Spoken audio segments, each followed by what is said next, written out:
ఆ పెద్ద ఆయన ఉన్నట్లుండి ట్విస్ట్ ఇచ్చారు. పాలిటిక్స్ లో తల పండిన ఆ సీనియర్ సైలెంట్ గా ఉంటూనే చెలకివ్వడంతో పార్టీ నాయకత్వం ఉలిక్కి పడింది. ఏది చేసినా పెద్ద ఆయన ఊరికే చేయరు. ప్రభుత్వ సలహాదారు హోదాలో ఉన్న ఆయన మంత్రుల మీద చేసిన హాట్ కామెంట్స్ ఇప్పుడు పొలిటికల్ సర్కిల్స్ లో హీట్ పుట్టిస్తున్నాయి. అన్యాపదేశంగానే ఆయనలా మాట్లాడారా, లోపల ఒరిజినల్ అలాగే ఉందని చెప్పదలుచుకున్నారా? ఆ మాజీ మంత్రి మాటల వెనుక మోటివ్ ఏంటి?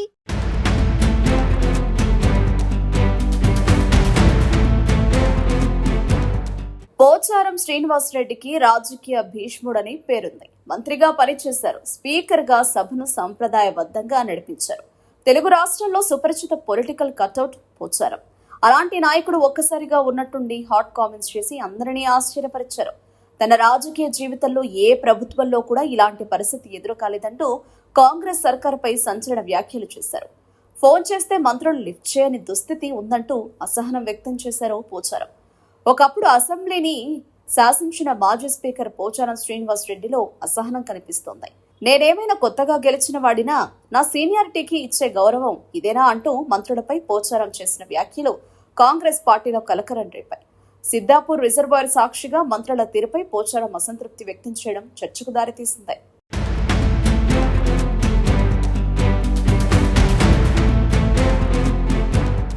పార్టీ మారిందే నియోజకవర్గ అభివృద్ధి కోసమని పోచారం చాలా సందర్భాల్లో చెప్పుకొచ్చారు. కాంగ్రెస్ ప్రభుత్వం అధికారంలోకి వచ్చాక నియోజకవర్గానికి నిధులు రావడం లేదన్న అసంతృప్తితో ఉన్నారాయన. సిద్దాపూర్ రిజర్వాయర్ పనులను పరిశీలించిన పోచారం అధికారులతో సమీక్షించారు. రిజర్వాయర్లో నేటి నిల్వలు, సాగునీటి పరిస్థితి, స్థానిక రైతుల సమస్యల గురించి ఆరా తీశారు. సిద్దాపూర్ ప్రాజెక్టు పనులు వేగవంతం చేయాల్సిన అవసరం ఉందని, రైతులకు ఇబ్బందులు లేకుండా చర్యలు తీసుకోవాలని సూచించారు. ఈ రిజర్వాయర్ పెండింగ్ బిల్లుల విడుదల చేయాలని మంత్రికి పోచారం ఫోన్ చేశారు. అయితే తన ఫోన్ ని కొందరు మంత్రులు లిఫ్ట్ చేయకపోవడంపై పోచారం అసహనం వ్యక్తం చేశారు.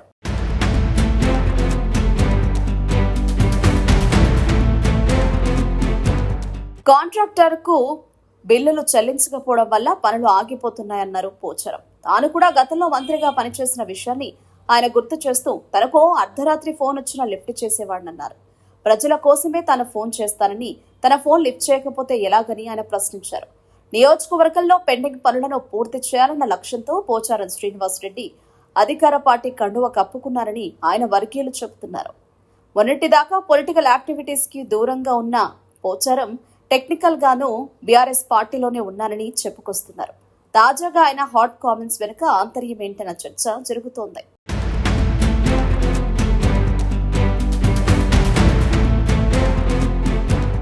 మంత్రిగా ఉన్న సమయంలో కూడా పోచారం నియోజకవర్గానికి ఎక్కువ సమయం కేటాయిస్తూ అభివృద్ధిపైన దృష్టి పెట్టేవారు. అభివృద్ధి కోసమే కాంగ్రెస్ పార్టీలోకి వస్తే పట్టింపు లేకుండా పోయిందని పోచారం ఫీల్ అవుతున్నారు.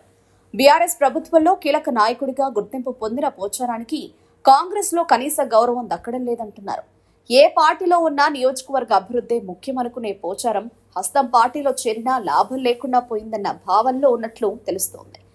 ఇక తనేడు భాస్కర్ రెడ్డి పొలిటికల్ ఫ్యూచర్ కోసం పెద్ద ఆయన స్కెచ్ రెడీ చేస్తున్నారా అన్న వాదన కూడా వినిపిస్తుంది. అధికార పార్టీలో ఉంటూ ప్రభుత్వంపైనే అసంతృప్తి వ్యక్తం చేశారంటే పోచారం మళ్లీ పార్టీ మారే ఆలోచనలో ఉన్నారా అన్న చర్చ పొలిటికల్ వర్గాల్లో కాకరేపుతోంది.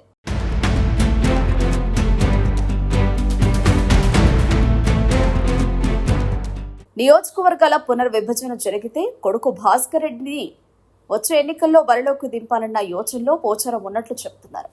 ఇందులో భాగంగానే సిద్దాపూర్ రిజర్వాయర్ పనులు ట్రయల్ రన్ పూర్తి చేశారు. సుమారు 106 కోట్లతో చేపట్టిన పనులకు సంబంధించి కాంట్రాక్టర్ కు బిల్లులు పెండింగ్ లో ఉన్నాయి. ఈ బిల్లులను విడుదల చేయాలని ఆయన కోరుతున్నారు. ఈ విషయంపై మంత్రితో మాట్లాడేందుకు ఫోన్ చేసినా స్పందించలేదని పెద్దాయన అసహనంతో ఉన్నారు. ప్రభుత్వ తీరుతో తాను సంతృప్తిగా లేరని సంకేతాలిచ్చారు. అన్నింటికీ సిద్ధమయ్యే సిద్దాపూర్ రిజర్వాయర్ దగ్గరికి వచ్చినట్లు పోచారం చేసిన వ్యాఖ్యలపై చర్చ సాగుతోంది. తిరిగి ఆయన గులాబీ గూటికి చేరుతారా లేక మరో పార్టీలోకి వెడతారా అన్నది పొలిటికల్ సర్కిల్స్ లో చర్చకు దారితీసింది.